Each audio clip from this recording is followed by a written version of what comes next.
Hello, hello. Good morning, everyone. Hi, it's me, Gabriella. Lovely to meet you all. Whether it's for the first time or not, I'm not sure, but welcome to Good Mornings. This morning's brush party. Today we are painting this lovely patch dog. He's very sweet. I haven't decided what I'm going to name mine yet, but you could just call it Patch. However, what about Patrick or Peter? Got lots of name options that we can think about. I've got my cup of tea ready to go. It is only just gone 11 o'clock, so I will give you all a few minutes to run off and grab a drink quickly.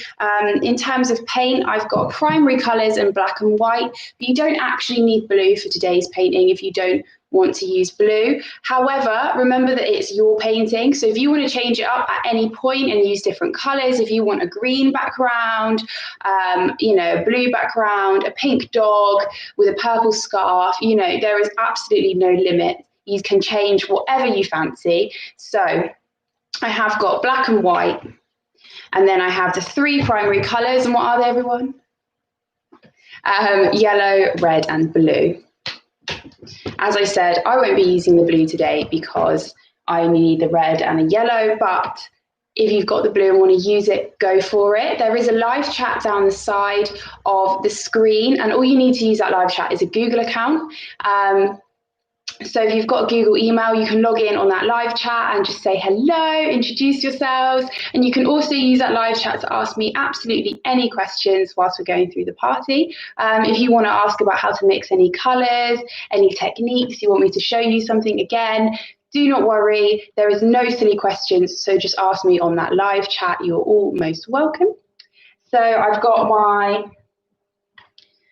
clean jar of water. I mean, it's not a very clean jar, but the water inside is very clean. I like using a glass jar because they're very sturdy. I feel like I'm less likely to knock it over if I'm using a plastic cup. And in terms of my palette, I've got a paper plate, but you guys can use whatever. Always just grab something out of the recycling.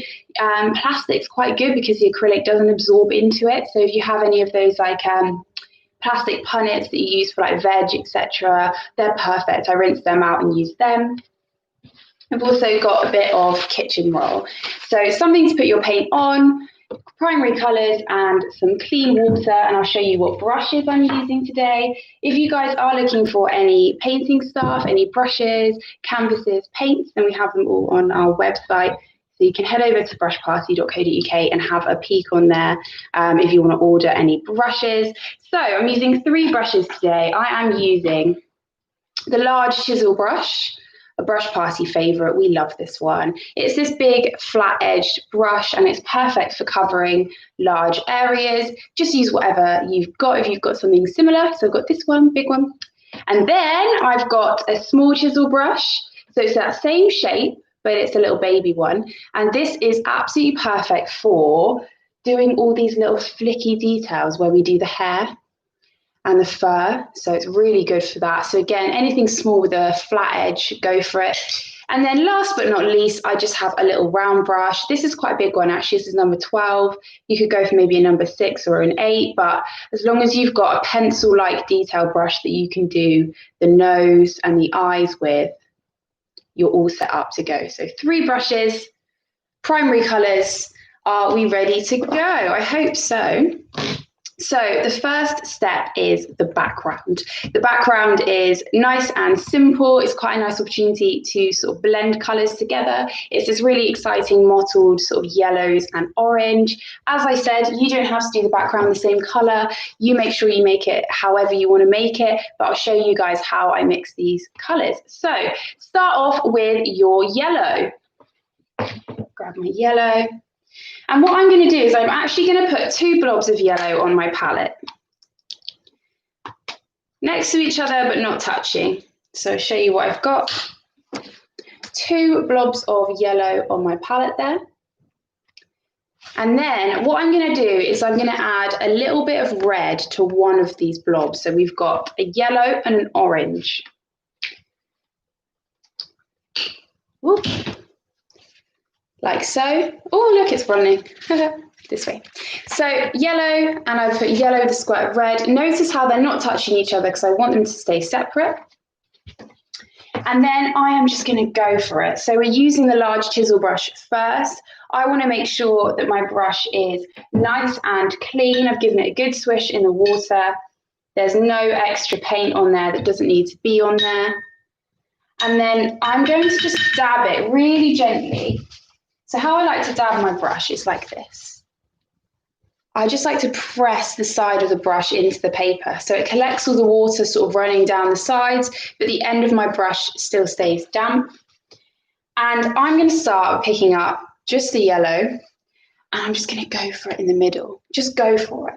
So what I'm doing is I'm going to sweep with the long edge of the brush in all different directions.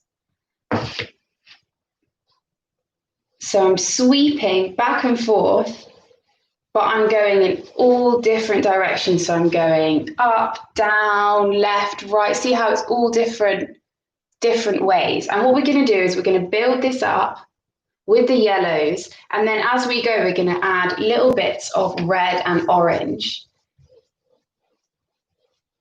And going in all different directions works really well, not just to cover the background, but to make it look really mottled. If we were painting it all one way, like down, it'd be very obvious where the lines were. So now I've got a bit of yellow in there.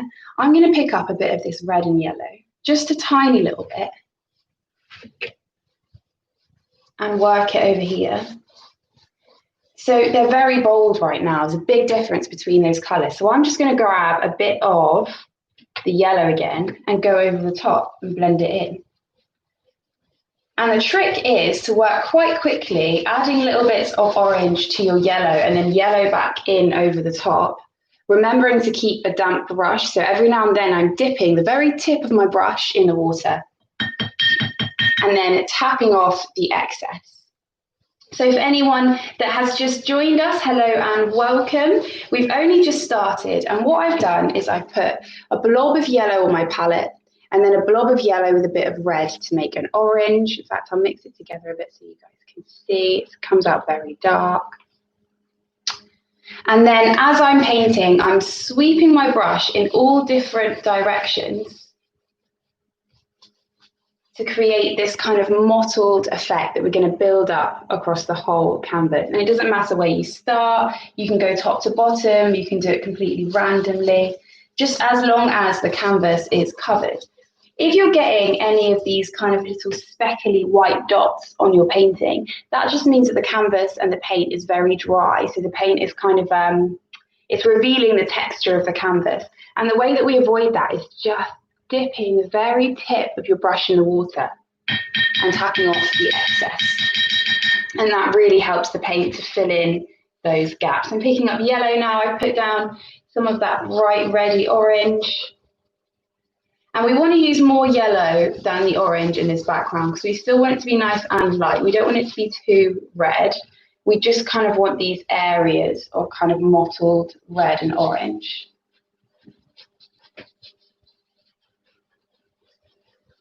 So I'm going all different directions. I'm working quite quickly. And the reason that you want to work quite quickly is because acrylic paint dries very fast.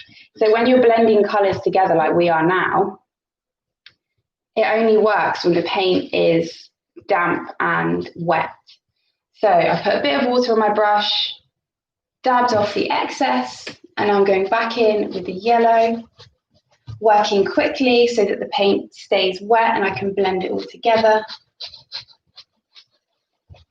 And there's lots of yellow up here, so I'm going to go ahead and add a tiny little bit of the orange, and then I'm going to blend that out. Pick up a bit more yellow.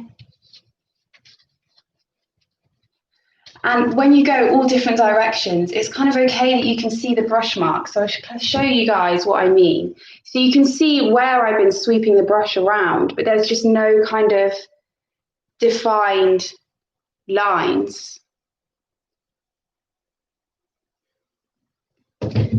So keep going for it, work quickly while you're doing it, make sure that your direction of your painting is just all different directions, it's all going randomly.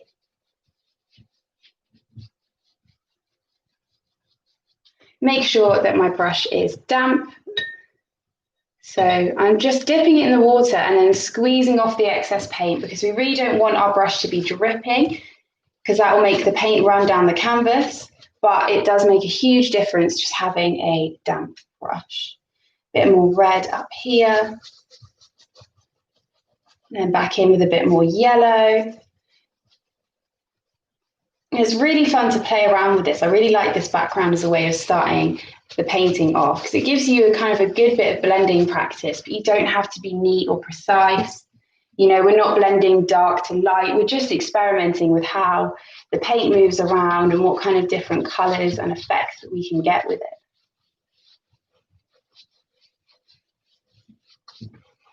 And when you think about it, this background could be so many different things. You know, it could be a background to kind of an autumnal forest with all the kind of beautiful oranges in the leaves, or it could be the sky in a sunset. It's a really lovely technique.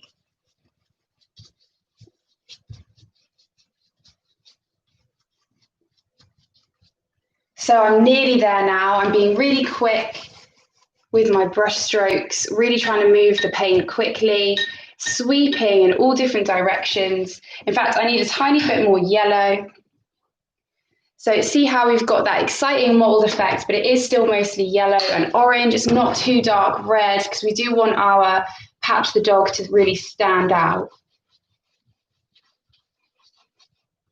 So filling in this with the yellow, sweeping in all different directions and just building up that colour, checking that I am covering the canvas and I'm not getting too many kind of dry patches with the white on it.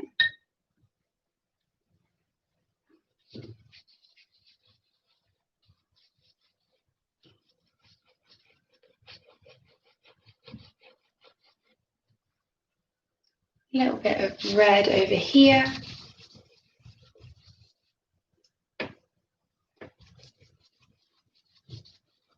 Lovely. So once you have done your background and you are very happy with it, we really need it to dry before we can move on to the next layer. So if you're happy with your background, remember there is going to be a big dog in the middle. So if you've got bits in the middle that you're not sure about, I really wouldn't worry about them, because the most important bit is the edges. And that being said, once you have finished your background, make sure you go and paint the sides of the canvas. So I tend to do the sides and the top, and then I wait for it to dry, and then I just flip it upside down to paint the bottom.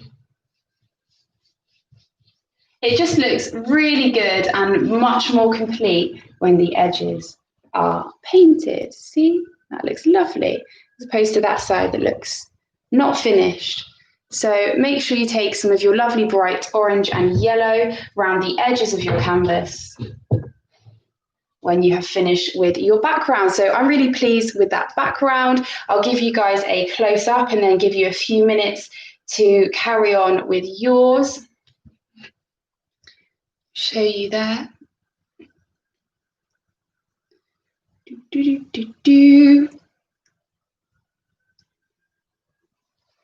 So you've got this really lovely, it's really energetic and bright, nice bright yellows and oranges. So we need this to dry before we can do Patch the Dog. And I am going to give that a few minutes, have some of my tea, and give you guys an opportunity to finish your backgrounds. You don't have to paint the edges right now. If you want to wait to the end and then paint round in a different colour at the end, you can do that. But I would really recommend you paint the edges, because I think it looks really good. My tea is really hot. If anyone's got any questions, do let me know in that live chat, and I'll do my absolute best to answer any painting queries. So resist the temptation to keep working on your backgrounds and just let them be, because we do need them to dry. Acrylic dries really fast. I quite often give my canvas a bit of a waft and a wave above my head, and it dries it in a few minutes. You can cheat and use a hairdryer though, that works really well as well. So yeah, it doesn't take too long, but you've just got to have that patience, because sometimes you want to keep going and going and going, and then you realize that you really need it to dry before the next bit. So give you guys a few more minutes while that dries. have some of my tea. What are you guys eating and drinking this morning? Has anyone got any sort of painting snacks going on? It is nearly lunchtime, very nearly lunchtime. It's kind of brunch, isn't it, 11? Could have painting brunch.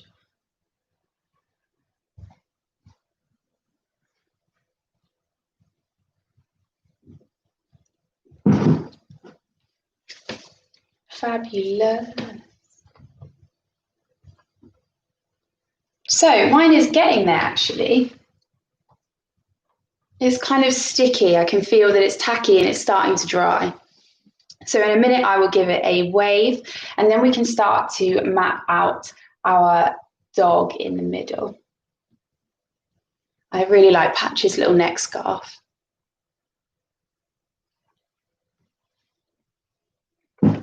Okay, I'm going to give my canvas a wave so it dries faster. As I said, so you can kind of see actually, you can tell the bits that aren't dry yet because they'll be shiny. So have a look in the light and see if you've got any bits that are still a bit shiny, because we do want this to be completely dry before we move on to the next bit. Because what we're going to do is we're going to mark out Patch in white first. So we don't want that white mixing in with our background and turning orange. We want it to be completely dry. So I'm giving my canvas a wave above my head, giving it a good waft to get it dry. If you guys haven't checked out our Facebook page and you're waiting for your painting to dry, excuse me, you can go and check that out at any point, and we've got loads of bits on there. And we keep up to date on all of our events, all of our promotions. You can quite often find sort of little codes on our Facebook for discounts, etc. So if you've really enjoyed today, then do pop over and have a look. You can also share your pictures of your paintings on Facebook. Which is really lovely. I always go on after an event and have a look and see if anyone's put any photos up, because that's the bit I really miss, getting to see kind of all the individual paintings everyone makes. So if you haven't seen our Facebook, do go and have a little peek. Yay, it's nearly dry. So I don't know about you guys, but my painting is nearly dry. I'm going to have a little bit more tea, waft it some more, and then we can move on. Hopefully we've all got a really exciting, really messy, mottled background going on. Do let me know if anyone's doing anything different and using any different colours or anything. It looked quite cool, I reckon, if you had like green, and then instead of mixing orange into it, mixing blue and having kind of greens and blues. So much you can do with that technique. Right, let's give you another wave because I want you to be dry.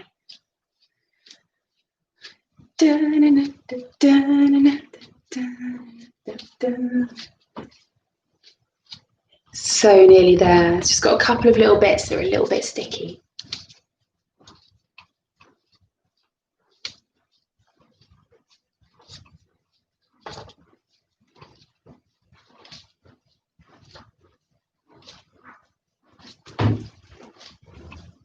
Okay, had a good arm workout. We've done some exercise this morning. My painting is pretty much there. It's just slightly tacky. So hopefully in a couple of minutes, once we've made some colours, it will be all ready to go. But you do want it to feel completely dry before you put the white over in a minute. So what we're going to do is we're going to mark out the white, we're going to add the brown fur, and we're going to start building up Patch the dog. And we need a couple of layers because to stand out against this background, we want the white to be really nice and bright. So I'm going to squeeze some white out onto my palette.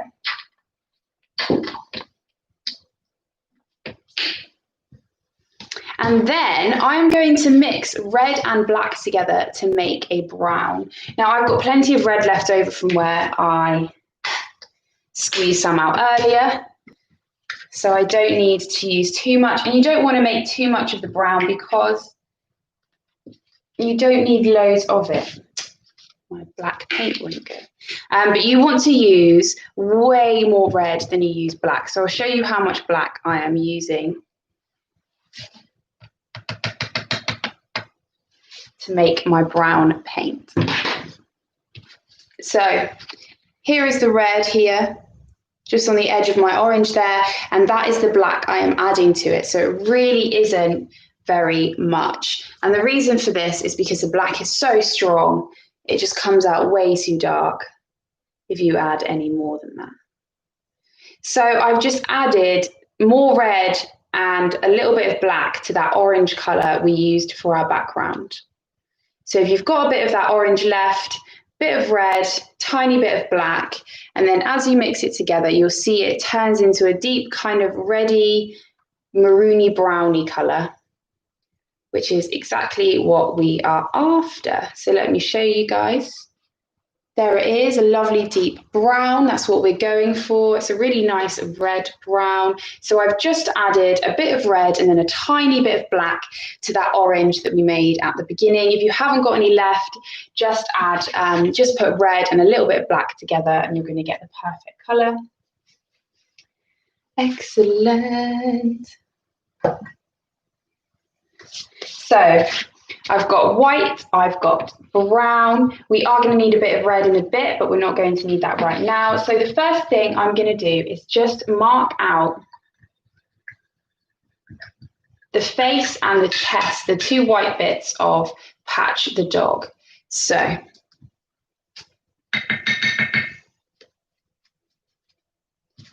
make sure my canvas is completely dry. I'm going to give it one last little wave, just because I want to make sure it is 100% dry before I add the next bit. So to anyone that's missed anything, we have let our mottled orange and yellow backgrounds dry completely. We've mixed up a deep red brown using red and a tiny bit of black. And we've got some pure white on our palette ready to go.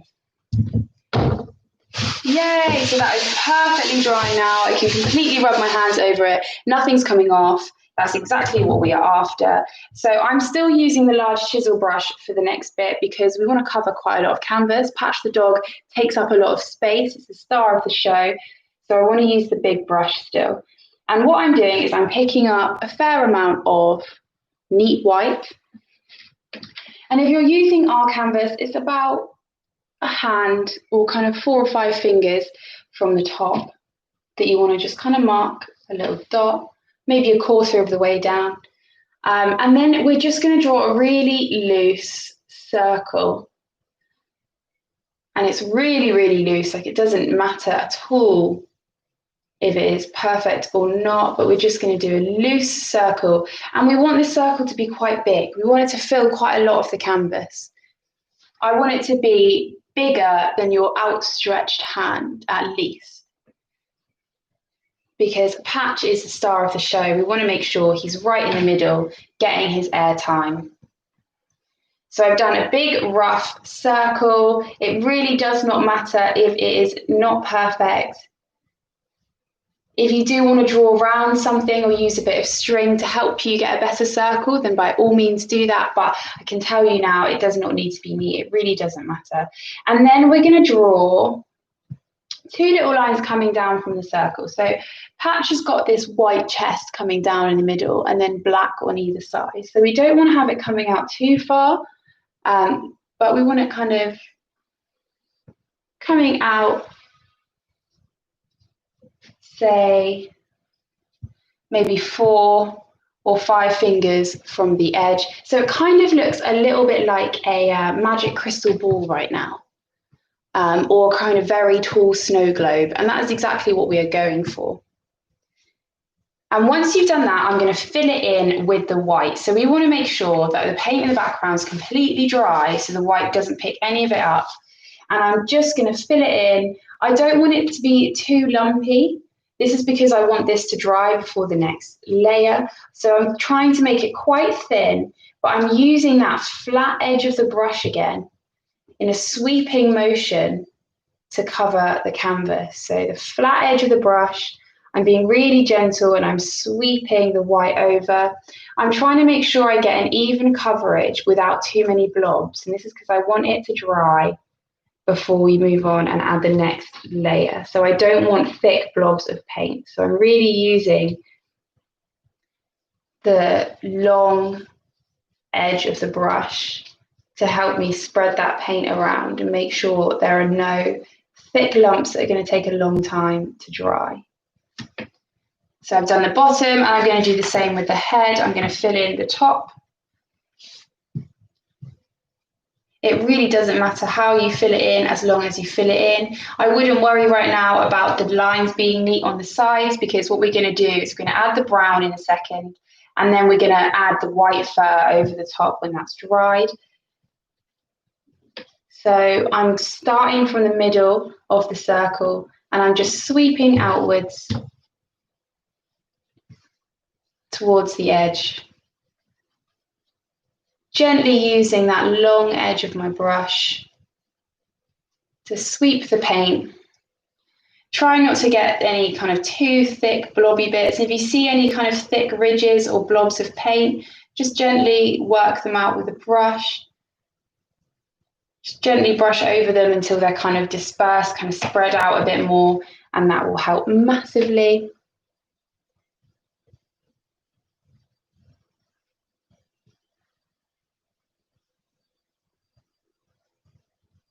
So I'm painting out from the middle to fill in the top part of patch.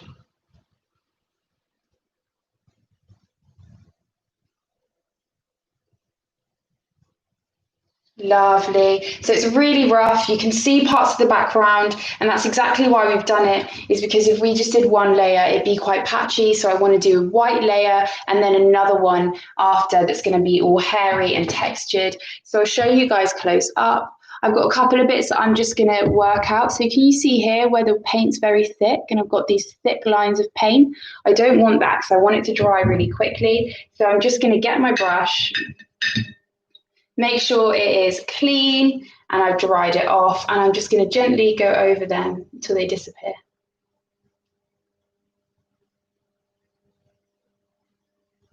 There we go. So this is what we've got, and as I said, it is patchy. Do not worry about that. It's supposed to be at this point. That's why we're putting 2 coats of the white over it. So do not worry about it being patchy right now. Okay, so I'll give you guys a minute to do that, sort that out, and have a bit more of my tea.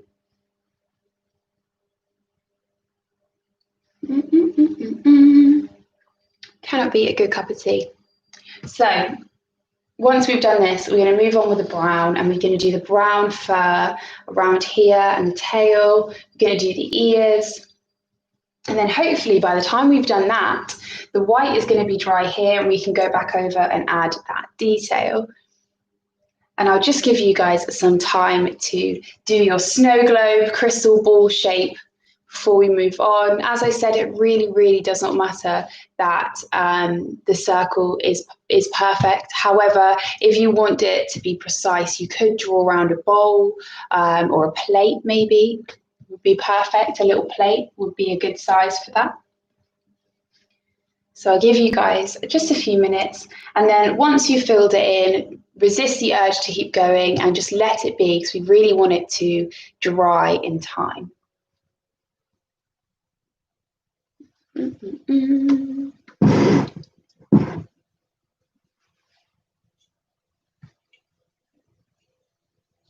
So the next step, I am still going to use the large brush for a minute, and then we can swap to the small chisel to add some detail. But for now, I'm still using the large chisel brush, and I'm going to add the brown around Patch's body and ears now.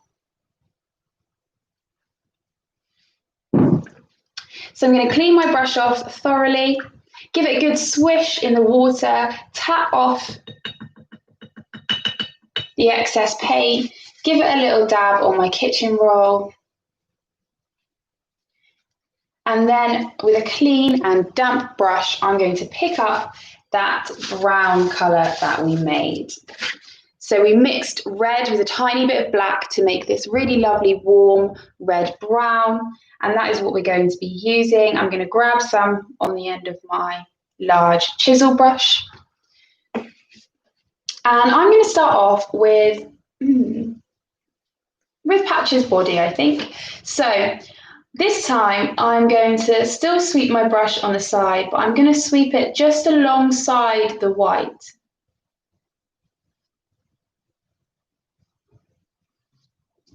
So I'm sweeping with that long edge right next to the white,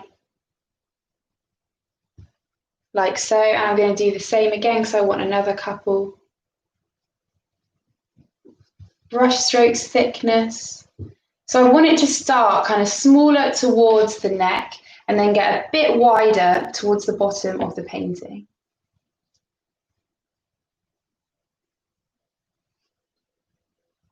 Like so. See how it gets just slightly wider? And I'm going to do the same on the other side. So start off sweeping one big thick line alongside the white. We don't want any gaps between the white and the brown. Like so, and then just making it thicker at the bottom.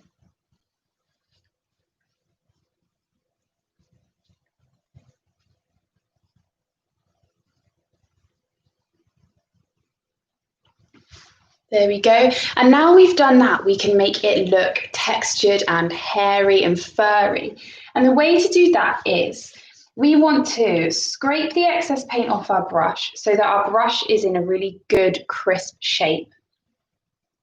And then we want to pick up the paint, place our brush down as if we're drawing like a pencil. So before we were sweeping with the long edge, this time we want to lead with the short edge. Place our brush down and then flick it off away from the canvas almost immediately, pulling the brush away from the canvas. And that gives this hairy texture. So I'll show you close up.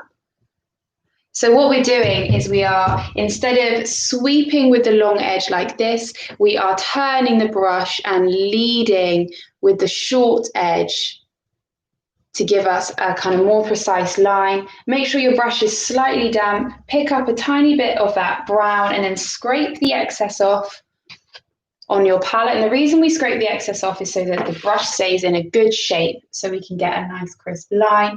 And then place the brush and notice how I'm flicking the hairs, not just straight out from the body, but because Patch is sat up and it's kind of like going down his shoulders, I'm making sure they kind of come off in diagonals going down like this, and that looks much more natural. And then on the other side, it's going to be the same, but obviously the opposite direction. So what I'm doing is I'm placing my brush down and immediately flicking my brush away, and I'm just building up those little hairy marks.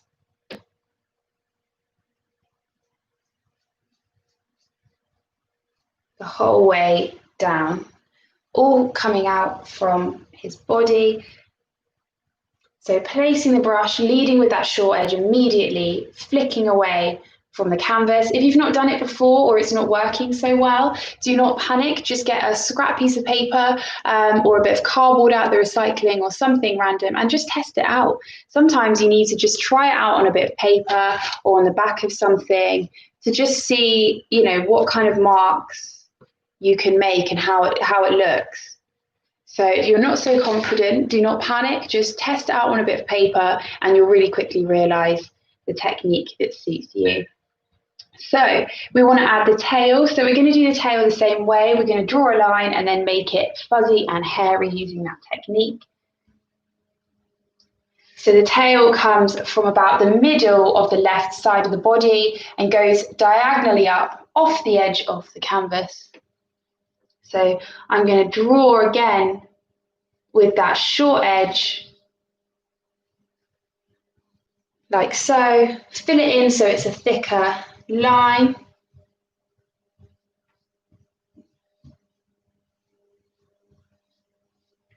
And then once I'm happy with it, I'm going to make it all fuzzy, doing the same technique. And again, I've got the direction that the hair is coming off the tail, as if the hair is going down the tail. There we go. So that's the body and the tail, which is very exciting. So we're keeping it really nice and big with our large brush, and then we can go in and add some detail with a small chisel brush in a little bit. But right now, that's what we've got. So we're using the sweeping long flat side to mark out the shapes, and then leading with the short edge and doing short little bursts where we pull away from the canvas really quick to make those hairy textures.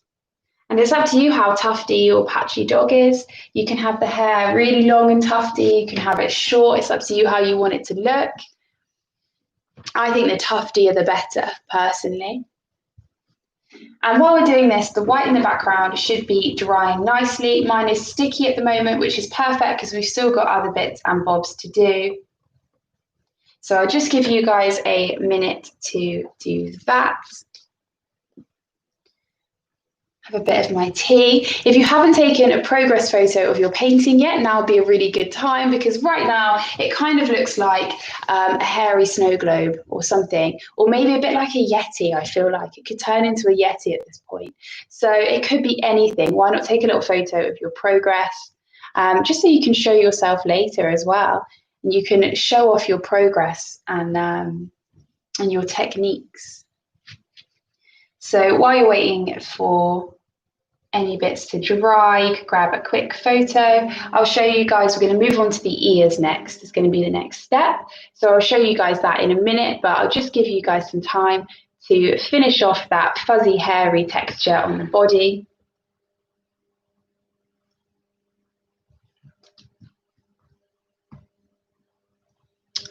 Ooh. Yeah, I like the bright orange background on this painting. It's nice. It's really eye-catching, isn't it? Has anyone decided what they're going to name their dog? Is it going to be Patch the dog?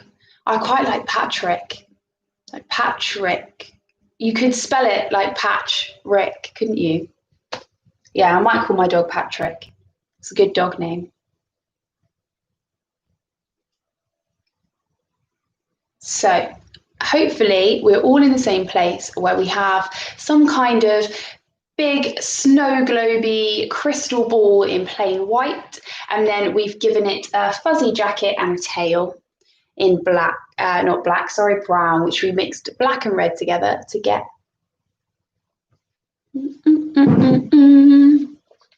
So I'll show you close up what I've got.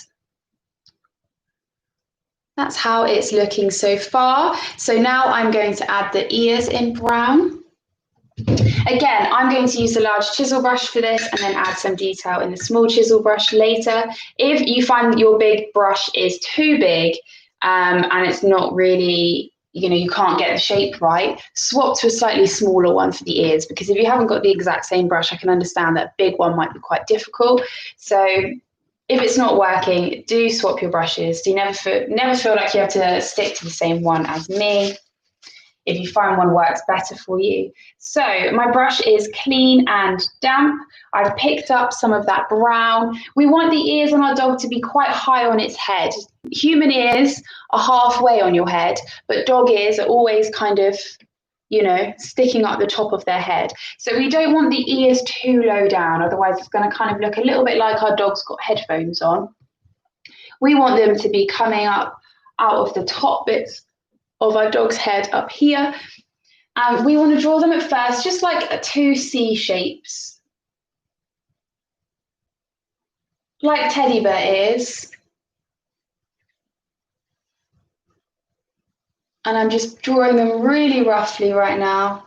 I'm not being neat at all. I'm just roughly drawing two C shapes quite high up on the head, like teddy bear ears. Kind of like teddy bear ears, but a bit more squash, like C's instead of kind of circles.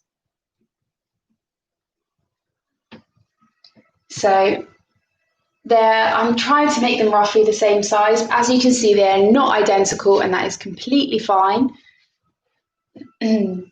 No dog is symmetrical, and their ears are never in the same place. And when we've got all of the tufty hairs, it's going to look fabulous. But remember to try and put the ears higher up on the head. We don't want them coming out the sides too low down. Once I've got the ear shapes, those kind of C shapes, I'm just going to use the long flat edge of the brush to quickly fill them in. I'm not going over the white, I'm avoiding the white, but I am going right up to the line where the two colours meet, so there isn't a gap in between the white and the brown. Once I've got the basic shapes of my ears, I'm going to make them hairy the same way we made the body hairy. So scraping off the excess paint, making sure my brush is in good shape, looking at my brush straight on to see that it is in a good shape. And then I'm flicking out. So the way that you want to do this to make the ears look more realistic, instead of just kind of flicking randomly, start where the ear meets the top of the head up here. Start there, flick upwards, and then keep going round, curving round the ear and down towards the bottom. And the same on the other side. So we start where the kind of very top of the ear meets the head, flick upwards, and then work your way down the ear, curving your brush. Notice how I completely curve my brush round. So I flick up, and then I'm twisting my wrist and my brush round so that it looks like the tufts of hair are following the shape of the ear. So the same on the other side. Notice how I am twisting the brush round, making the ears nice and tufty. And I'll show you close up how they're looking. So see how both of them go up and then round and down. And that looks really natural. It gives it a really nice effect.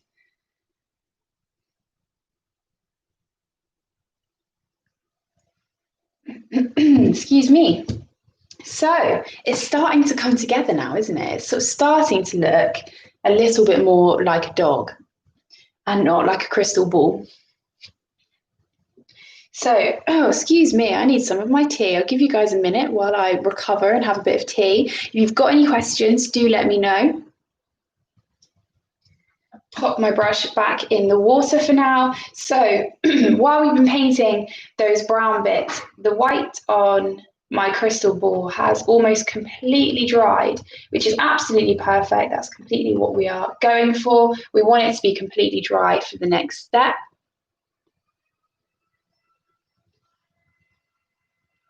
Oh, someone's doing some construction works outside. Yeah, so my white background is a little bit sticky still, and I want it to be completely dry. So I'm going to give it a couple of minutes. And then when it's dry, we can go about adding the neck scarf in a minute, which is going to be very exciting. And again, you don't have to stick to the same colours. If your dog needs a purple neck scarf, and that would be blue and red. If you want a green one, that's yellow and blue. So yeah, always feel free to change up the colours.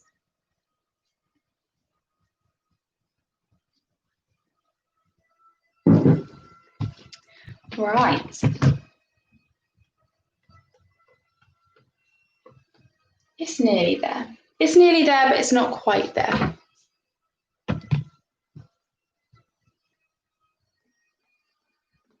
going to give my canvas a little wave because I want this bit to be completely dry before I can paint the neck scarf in. So I'm just going to give my canvas another waft.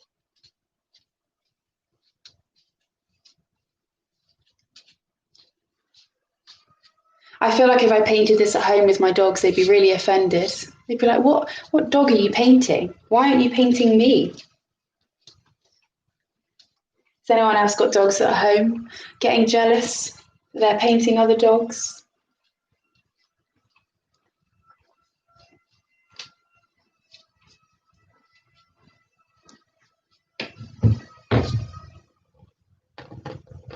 Fab. Fabulous. So it is very nearly completely dry. I'm not worried about the head right now because I'm going to come back to that in a minute. But what I want to do next is the neck scarf.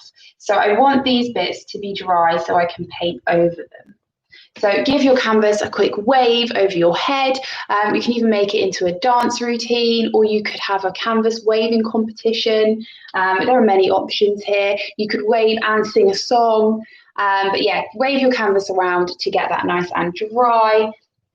And then we can move on to painting the scarf. So for the scarf, we want red paint, neat red paint, nothing else. So I've squeezed a bit of red onto my palette. Not very much red, because it's always better to use less, especially because we're not mixing the colour. We know we don't have to worry about making the colour the same again. So I've only put a little bit on there, and I'll add more if I need more.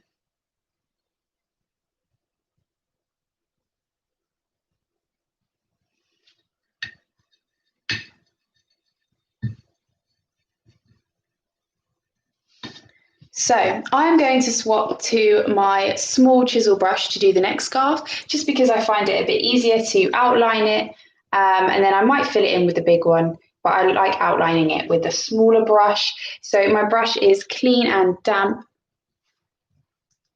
and I'm going to go straight in with the red. So where we want the neck scarf to come, we want it to go the whole way around the top bit of the neck here, but we want it to come down in a curve, so that the bottom of it kind of just about to the right of the middle. So let's mark some points. So I changed brush. I'm using the small chisel now. I'm going to do the red neck scarf underneath. I'm going to do a few points. I'm going to do one point here, just where the brown meets the white under the neck here. Another one in the same place on the opposite side. And I'm just going to draw a line between the two. And I'm going to draw a line using the same technique that we use to do these flicking motions, where I hold the pencil. No, I hold the paintbrush very much like a pencil. And I lead with that short edge, twisting my brush as I go so that the line follows the curve. So lead with that short edge to create a line. It's a little bit wobbly, I'm just going to neaten it up. And you want the white to be completely dry for this, and you will know instantly if it's not, because it will start mixing in and it won't look right. So if it does start mixing in, just wait a minute, leave it to completely dry, and then go for it and it'll be fine. So I'm going to do two other points. I'm going to do one just to the left of the center, and one just to the right of the center. And I'm going to curve the left point up to meet this point up the top here on the left side of the neck. And I'm going to do the same technique where I'm leading with that short edge. We want the curved line to go in and then down. So I'm going to start from the top here. Lead with that short edge, curve the line down to meet the point at the bottom. And then we're going to do the same for the other side, but we don't want the line to curve inwards this time. So we curve the line in, we want to curve the line out for this side.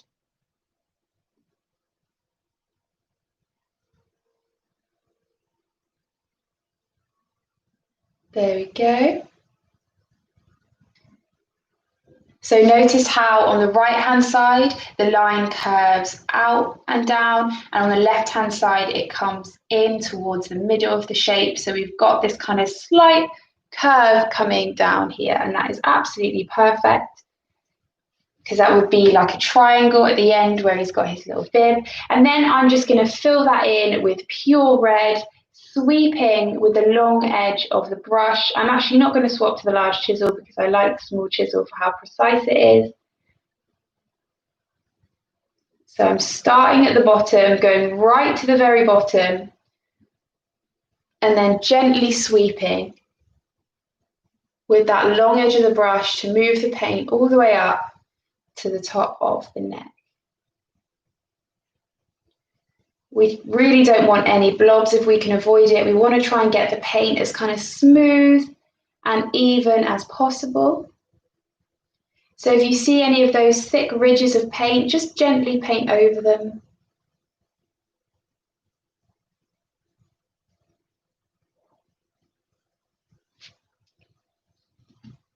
Here we go.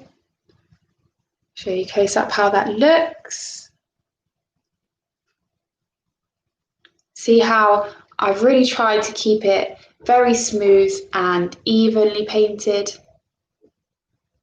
I've not got lumps across there. Oh, excuse me. Just scratch my painting. I've not got lumps across there. I've tried to keep it really smooth and even. And then when you're happy with that bit of your neck scarf, you can do the little ties on the side here. So my brown is pretty much dry completely, which is perfect. And the way that I'm going to do the little tie on the side is I'm going to make a basically a leaf shape. If any of you have done any parties before and painted leaves, it's the same technique that I use for leaves. So I lead with the short edge. I draw a curved line like so, and then I draw another one curving out and coming back in to meet it. But obviously a lot neater than that because that was an arm demo. But I draw a line coming out and down, and then another coming out and down, and then I just fill the middle in. Again, if you're not so confident, just try practicing on a bit of spare paper. I do it all the time when I'm painting stuff because sometimes you just don't know how it's going to come out. So try on a bit of scrap paper, a bit of scrap cardboard, on your palette even. So I'll show you on the back of mine. So I start, so make sure your brush is slightly damp so that you can get a good line. You've scraped off any excess paint. So I start at one point, come out and back round. And then start at the same point, but go the opposite way and come back round to meet it, like so. And that is how I do it. And I do that with the same kind of drawing like a pencil technique that we were just using to draw our little necktie for Patch the dog. So I want the two kind of bits of bow coming out from this corner. So I'm going to have one coming up here, curved line, starting from the edge of the necktie, and then another one starting from the same point and going to meet the second, but just curving outwards. And then we're going to fill the middle. And again, so this time I want it coming kind of downwards, pointing to like the bottom diagonal, so it looks like a bow. But again, I want it coming out from that same point, curving round. And then the second line, same place, but the opposite direction, curving round and then meeting the other, and then filling that in with the red.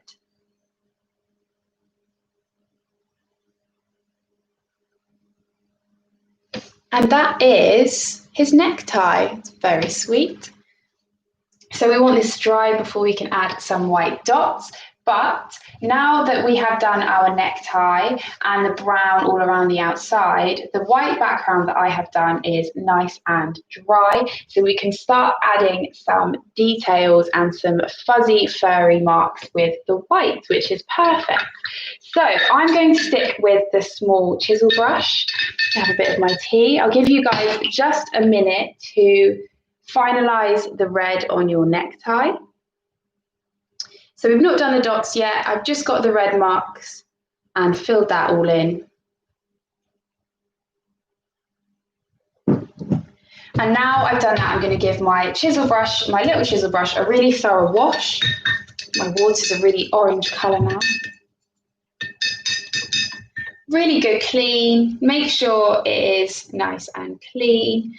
And then I am going to, oh, it's still got red on it.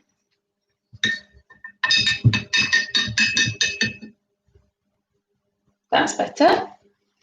So give your brush a nice thorough clean. Make sure that it is slightly damp but not wet. And now we can go about adding the fuzzy detail to Patch the dog. So this red isn't dry yet. So we want to remember that, and we want to avoid going over the red until it's dry. But what I am going to do is I'm going to build up some colours in Patch's face. So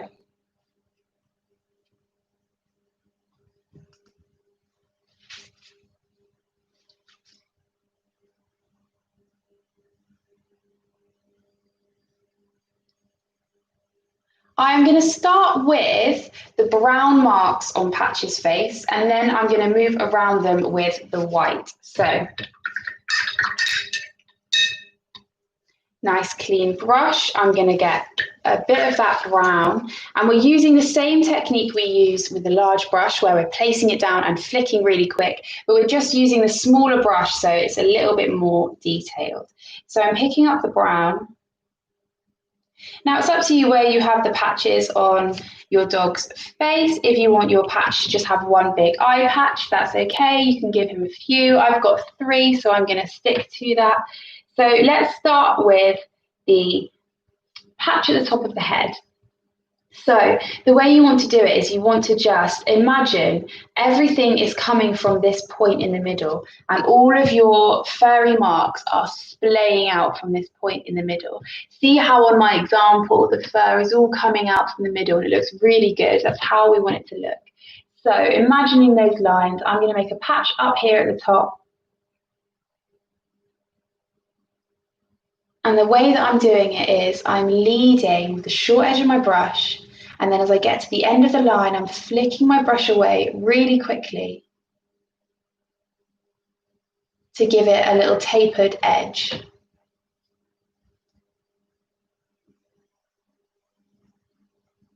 So I'm just going up, I'm doing a little patch up here, and I'm just trying to imagine the whole time like all of the fur on its face is coming from like a clock.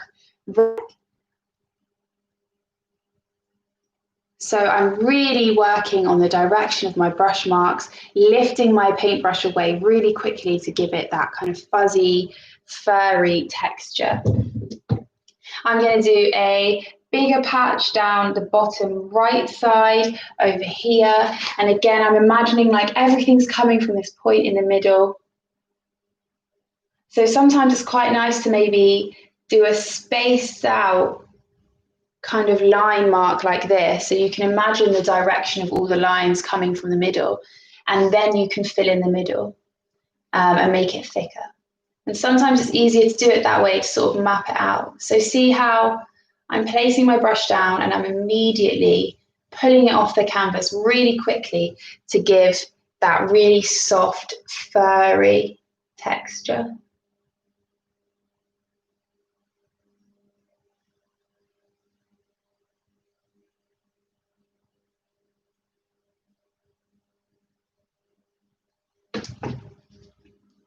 Like so.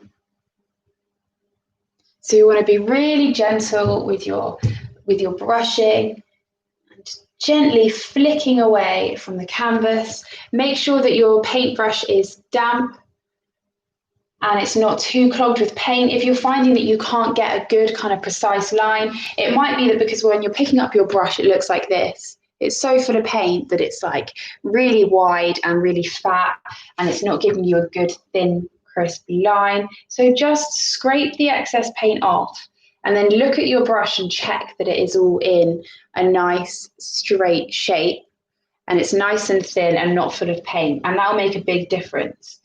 So if you're struggling to get the neat lines, it might be because your brush is too full of paint. So now I want to do the patch where the left eye is. So again, I'm imagining everything's coming out from the middle, and I'm going to draw out this patch coming out from the middle. So I'm just starting with a few lines, and I quite like doing that because it gives me an idea of where I want the patch to come out from, and then I can go about overlapping those lines and filling it in. So see how I'm being quite quick but also very gentle, and I'm flicking my brush off almost immediately.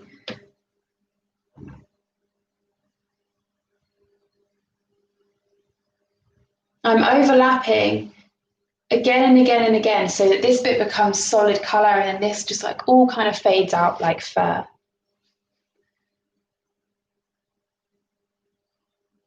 If anyone does have a dog at home, now would be a great opportunity to go and have a look at them, just to see the way that their hair grows. If you look really close at their fur growing over their face, you can see all the directions it goes kind of up from their head and over their ears, etc. And it's the kind of thing you don't really think about painting, or you don't really think about ever, really. But then you realise how important it is when you're painting the direction that the hair grows. It looks so much more natural. So I've got my 3 patches going on there.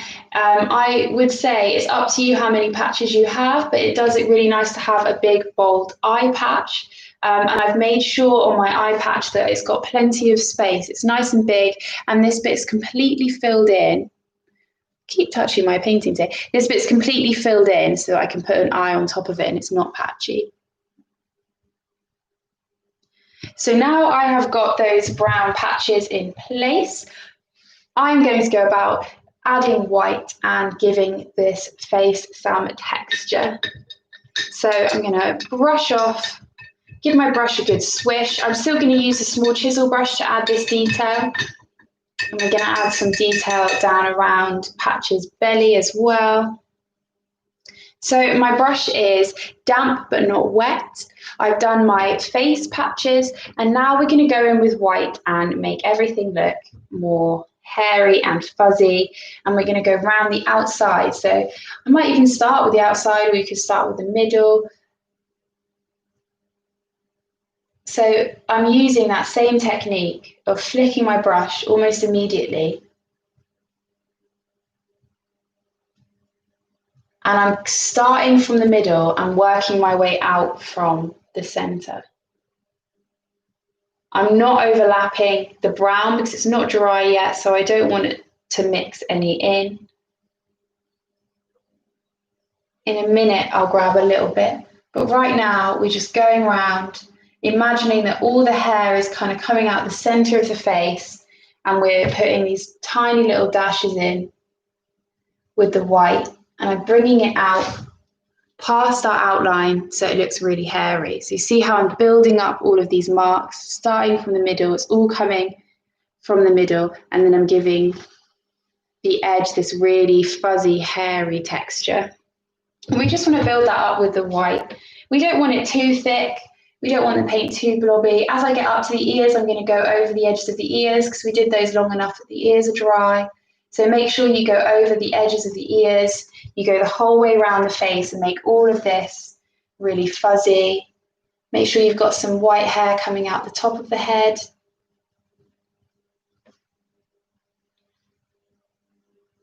So I'm placing my brush and immediately flicking it off. You can see that most of the kind of action is in my wrist, just flicking it really quickly.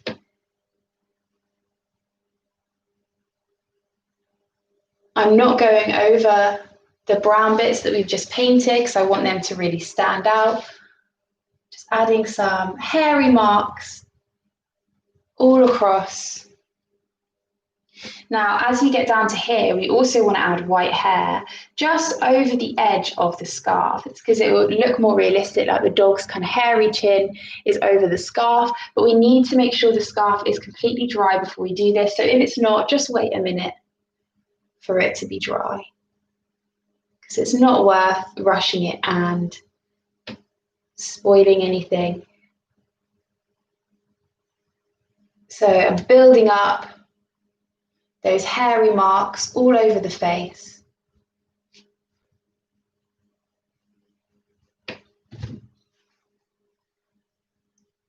And I want to get some of those kind of white hairs down over here around the bottom. However, the red isn't completely dry yet, so I'm just going to leave that for a minute and do some other bits and bobs. So I'm going to add some more white hair down the edges here. So this bit looks really nice and fuzzy. And I know that I did that brown long ago, enough that it is completely dry. So give my brush a little swish every now and then. Make sure it is clean and damp. And I'm really thinking about the direction. So all the hairs, all the kind of hairy, fuzzy marks that I'm making now are all coming down, down and flicking out. So I'm placing the brush with that short edge, immediately flicking off to get that hairy texture. If any of you guys have painted Hamish with us, it's the same technique. And it's actually such a good technique for making things look hairy. I mean, you could paint almost anything with this technique. Imagine how sweet a hedgehog would look like with this technique. So I'm going down the whole way across. I'm not going over the red scarf, but I am filling in all of the white with these furry, fuzzy marks.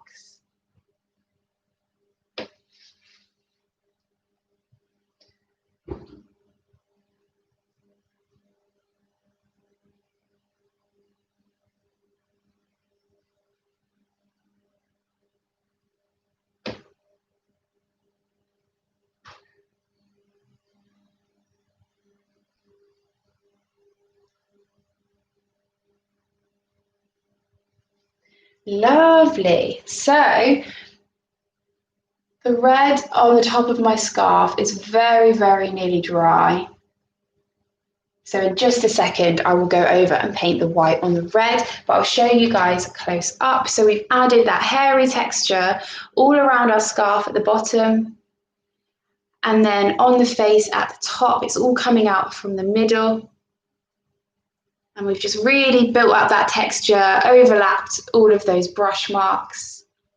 And it's really starting to come together now.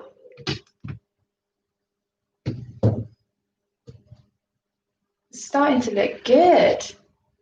So if you haven't taken a progress photo of your painting, why not do it now before your dog has a lovely little face?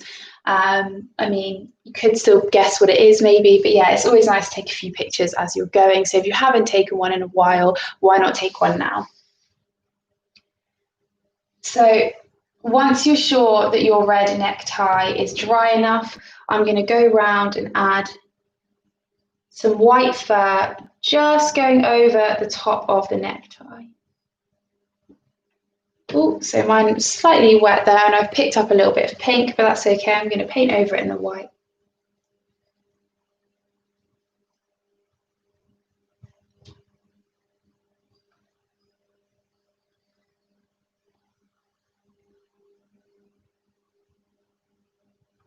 Lovely.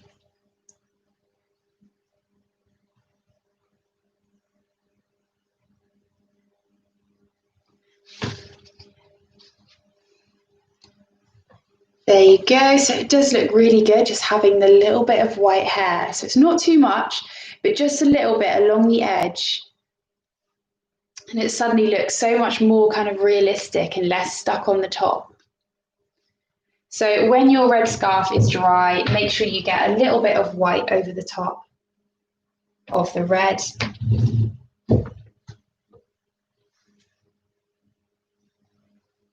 Fabulous. So we're very, very nearly there. We have got all this lovely hairy, hairy texture. And now we've just got a few little details to add.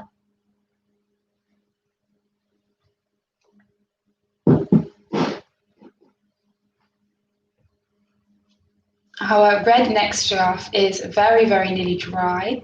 So I am going to add the dots to my neck scarf. So I'm going to swap brushes. It's very exciting. We're not using the small chisel anymore. I'm going to be using the round brush. Oh, mine's flattened. There you go. The round brush to do these. And I'm just going to pick up pure white.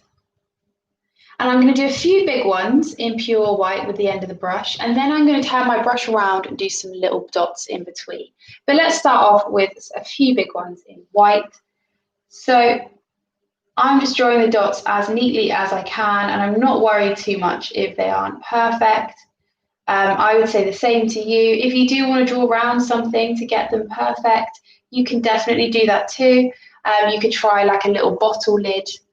Perhaps that might work well. So I've got one dot, Let's have another one over here. You want at least 2 of your dots going off the edge of your scarf.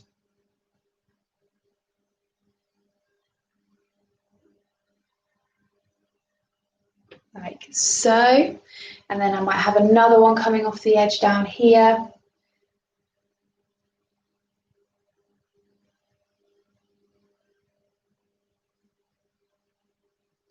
They're all different sizes and I really like it that way. Again, if you want yours all to be the same, you can do that too, but I think it looks really sweet if it's really varied.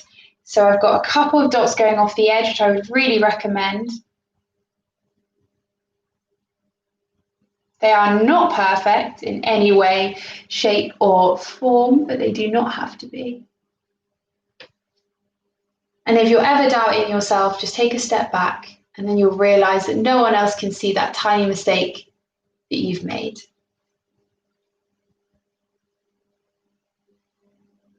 So I'm putting a few different sized dots, just very gently in white with my round brush, keeping it nice and varied. I've got a couple that go off the side. I really like how that looks, and I think you should have a couple that go off the side if you can.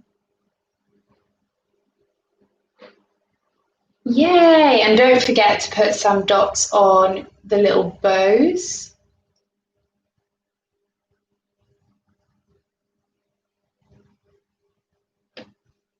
Lovely. And once I've got those, I'm going to use the wooden end. So I've got a few kind of mixed bigger ones that I've used my round brush for. As I said, like I think it's really good to have a couple that go off the edge. I just really like how that looks. And then I'm going to swap ends. I'm going to use the wooden end of my brush, dip that in the paint, and add some smaller ones in between.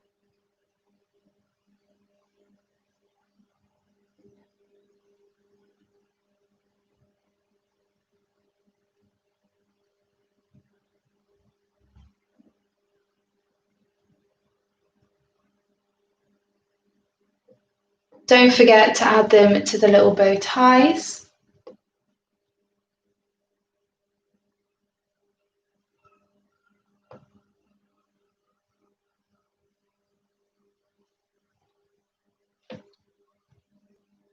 There we go. So I'm just filling in between the dots that I've made with the wooden end of the brush, keeping it really nice and varied. Nothing has to be precise with this, so just fill in all of the gaps until you are happy with it. Now we'll show you close up how it's looking.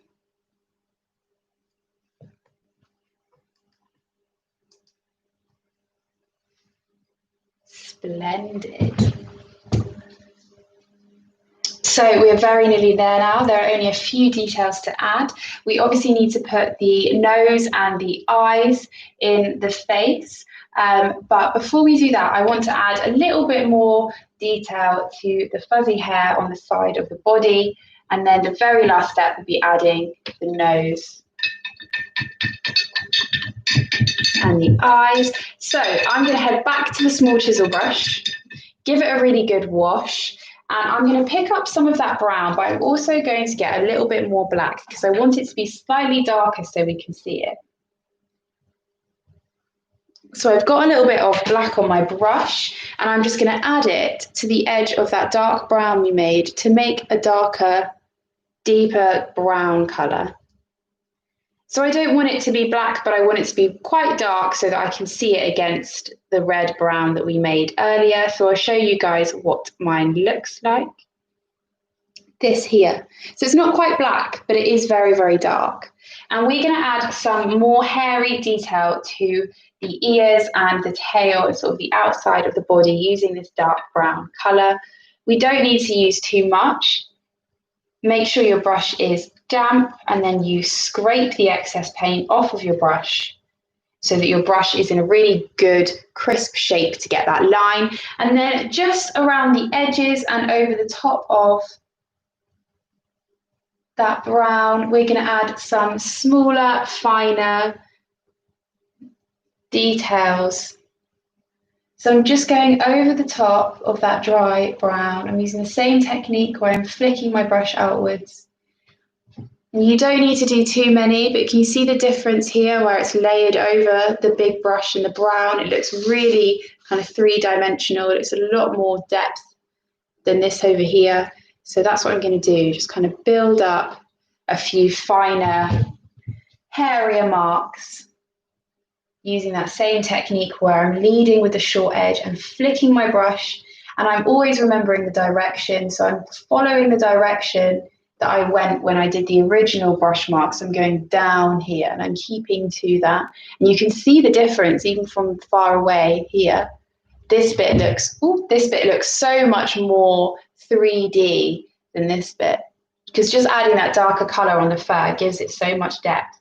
So again, making sure my brush is slightly damp, tapping off the excess, picking up my paint, scraping off extra paint, and then just going to go for it, being really gentle, following those lines, flicking out my brush, making sure my brush is damp enough. And if you start painting and realize it's not, just go for it and add a little bit more water. Sometimes acrylic paint dries really quick and the paint can go quite sticky. So sometimes it helps to add just a tiny bit of water to the paint on the palette to pick up a little bit and mix it in. Ooh, it looks good. I like it. And then I'm going to do the same and add a few on the tail, following those hair marks I made before.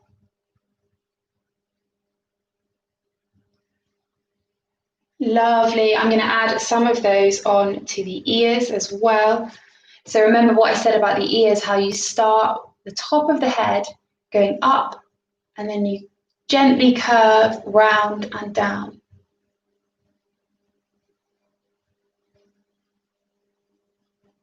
So I'm just building up. You don't need too much of the dark colour, but you can see that the difference it makes at one ear to the other. And it's nice using two different sizes of brush as well, because it just keeps it really varied. So a little bit of water, tapping off the excess, making sure my brush isn't too wet, picking up the paint and then scraping off the extra paint. And then flicking straight up and then immediately curving my hand and the brush round and down. So I'm being nice and quick and flicky.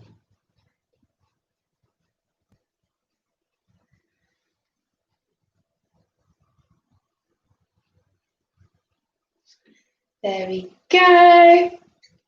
How exciting. So I give you guys just a moment to add those little bits of hairy texture. So all I've done is I've mixed a little bit of black into that brown we made with red and black to make a really dark brown. And I've used that to just go around and add some much needed detail to the brown bits around the outside. So I've not tried to completely cover, but I've just gone over the top with those marks to create a bit more depth.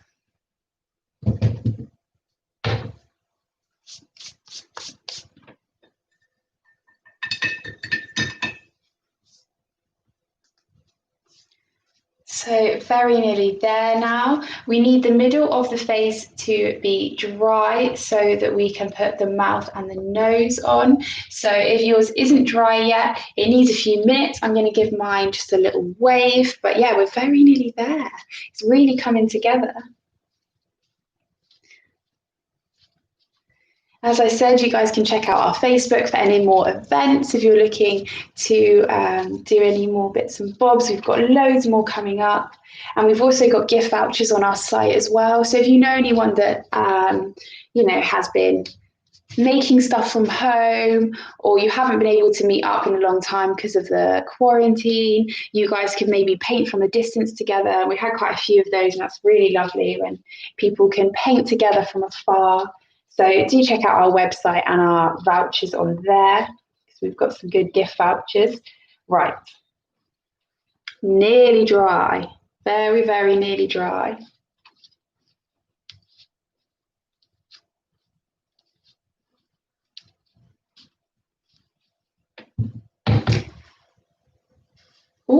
So the middle of my face is very nearly there. I would just wait a couple of minutes for you guys to make sure that they are dry too.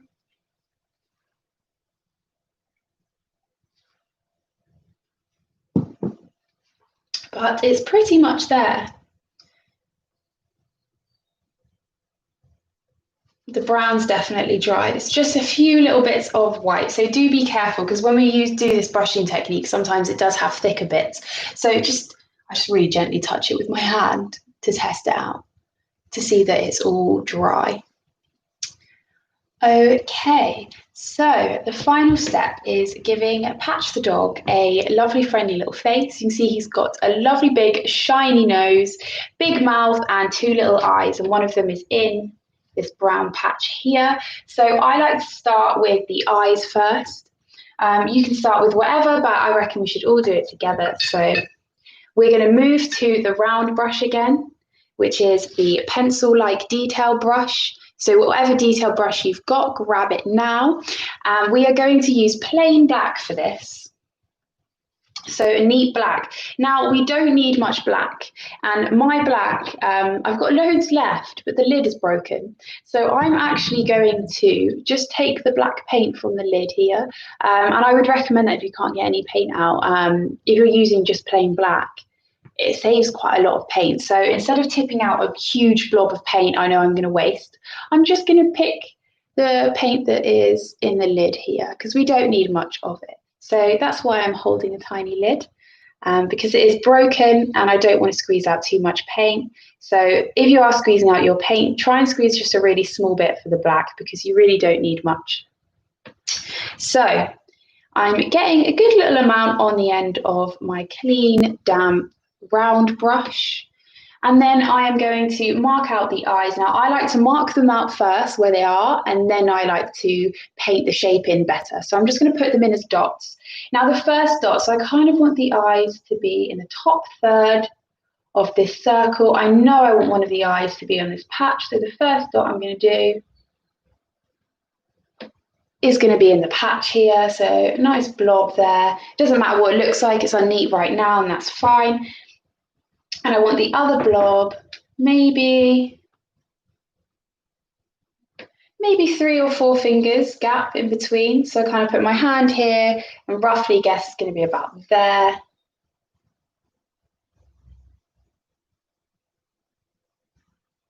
So I'll show you guys. I've just got 2 blobby dots. It doesn't matter what they look like, but it's good to mark out the shapes first. And then I'm going to do another dot as if I'm doing a triangle, specifically in kind of equal triangle. So imagine you've got an imaginary line here, and then you've got 2 imaginary lines coming down here. And I'm just going to place a little dot right here at the bottom of that imaginary triangle. So I'll show you guys again close up. So I've got my first dot in the eye patch, and then I've got about 3 fingers gap and the second dot. And then in the middle of the face, just below these guys, I'm imagining that I'm drawing a triangle, and I've placed a dot here, and that's going to become the nose. So 3 dots. And then I'm going to just make the eyes look a bit better. So I'm going to make them both into kind of tall oval shapes. So I don't need too much paint on my brush. I'm making sure I scrape the excess paint off so it's not too blobby. I'm just going to gently press the brush down and pick it back up to make a couple of oval shapes.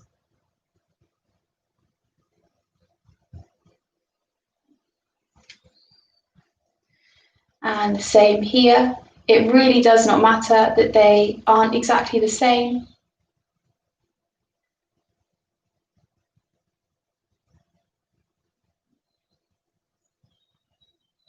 But I just want to get a nice edge on those ovals. There we go. So show you what I've got. So they're not exactly the same, but you can see close up they're not.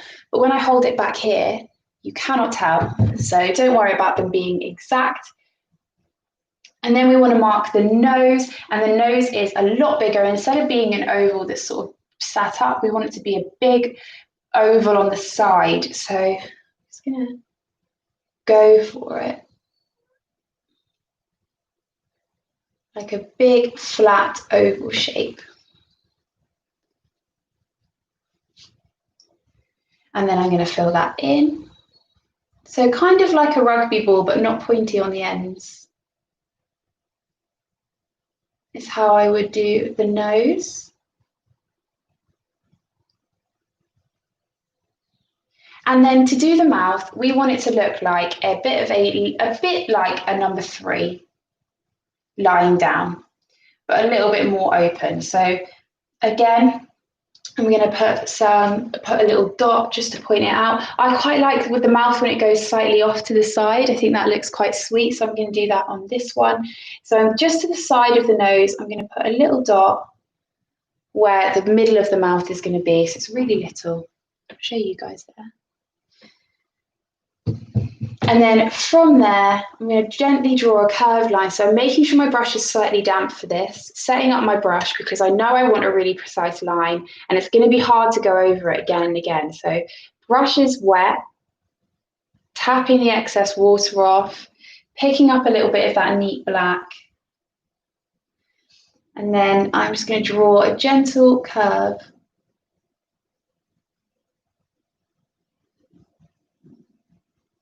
Coming out from that side. So it's gently curving up, and then I'm going to do the same on the other side, and I'm going to try and get them to match. But it's not going to be exact, and that's completely fine. So try and imagine the shape a little bit like a kind of flattened W shape, maybe. And try not to go over that black line too much. If you want to neaten it up a little bit, maybe go over it once, but I wouldn't keep going over the line because it won't come out any thinner. So once you're happy with it, resist the urge to keep editing it. And I'll show you guys what I've got. So I really like when his little mouth just goes off to the side, but you can have it going right in the middle if you want and have it much bigger.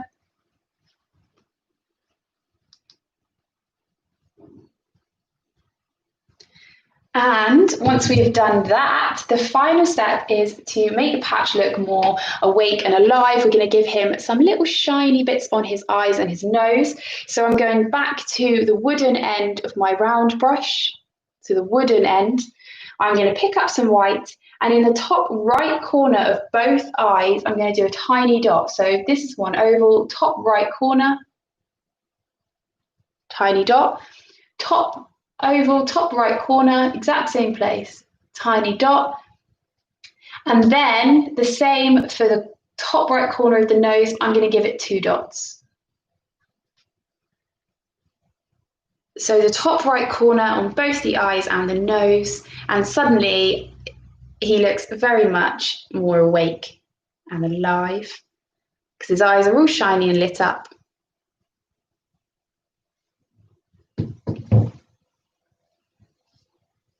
And the final step is to sign your name, and then you're done. So you could use whatever colour you liked. You could use black, you could use red, and just somewhere in the bottom corner, pop your artist signature,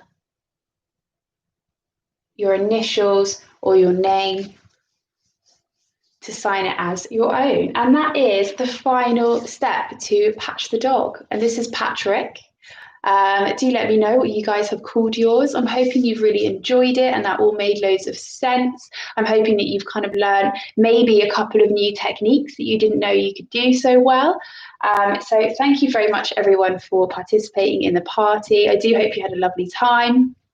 Check us out on Facebook. If you're really proud of your dog painting, I would love to see it. So share a photo on our Facebook and I'll have a little peek at those later. And check out our website if you want any painting bits and bobs. And I hope to see you soon. Thank you very much, guys. Have a lovely day. Bye. Bye-bye.